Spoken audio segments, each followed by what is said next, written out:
In the beginning of the game, you're in the Hogwarts library, and you immediately meet this character, the Professor, who is hopefully like the best teacher you've ever had. So the book is split into 5 chapters, and each chapter represents qualities of a wizard. So it could be importance of practice, any kind of attribute that a young wizard or witch would need to progress in the wizarding world. So once we had that kind of skeleton of these 5 chapters and a theme for each one, then we tied in 4 spells per chapter. So the first thing the player might do is learn the incantation for the Incendio spell, for example. So they have to repeat the words that are shown on screen. And then the next stage is to perform the gesture, which is a simple shape drawn with the move controller. And then they might go into a practice environment where they fight some magical creatures with this new spell.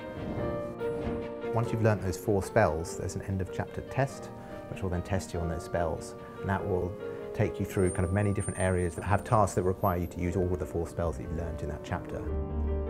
When you first cast a spell, a spell effect appears on the end of your wand, so you can immediately tell what spell you have cast.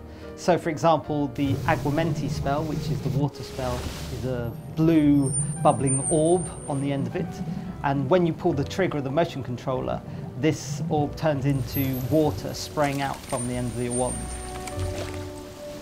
You're also given backstories and histories to these spells, and they're played out within a paper theatre.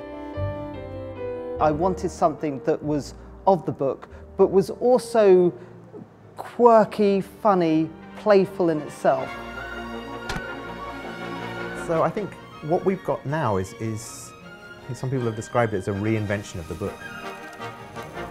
It's the first time that we've put the magic wand in your hand, we've put the spell book in your hand, and you get to be the one casting all of these really iconic spells.